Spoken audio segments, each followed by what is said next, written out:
आज हमारे वीरों की धरती भारत माँ के आंचल से लगातार वीर शहीद सपूतों को देखते हुए एक छोटा सा बच्चा भारत माँ से क्या गुहार लगाता है। जय हिंद, जय भारत।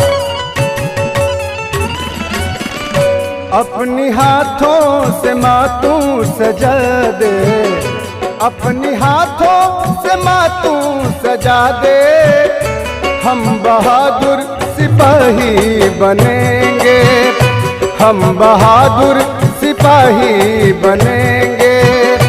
एक छोटी सी बंदूक ला दे, हम सीमा पर भी जाके लड़ेंगे, हम बॉर्डर पर भी जाकर लड़ेंगे। अपनी हाथों से माँ तू सजा दे, अपनी हाथों से माँ तू सजा दे, हम बहादुर सिपाही बनेंगे, हम बहादुर सिपाही बनेंगे।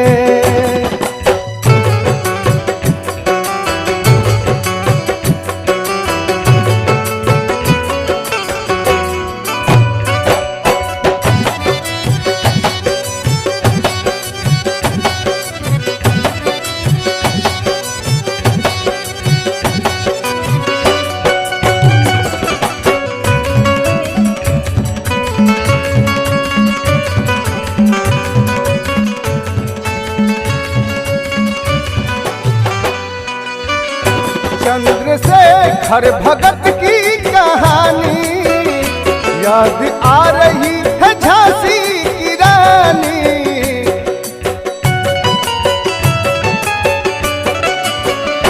चंद्रशेखर भगत की कहानी याद आ रही है, झांसी की रानी, याद आ रही है, झांसी की रानी।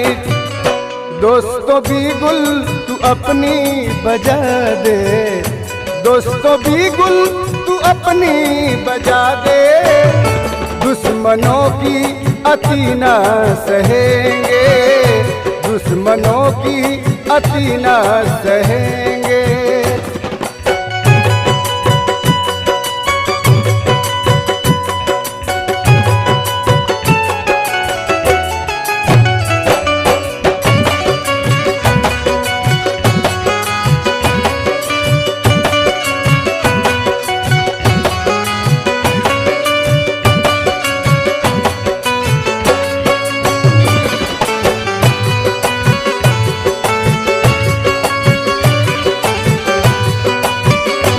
आन बान शान झंडा तिरंगा, जहाँ पापियों की पाप धोती गंगा।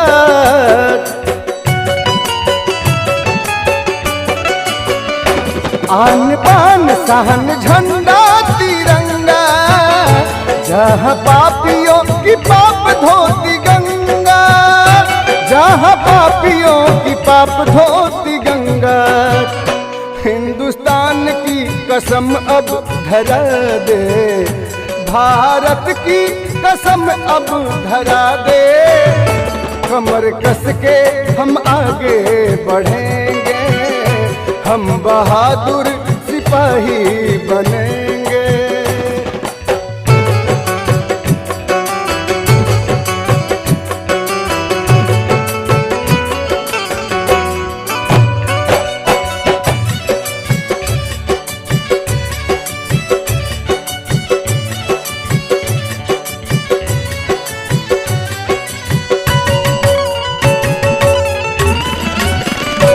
जब तक खून दौड़ी रग रग में, बेड़ी लागी न कब पग पग में।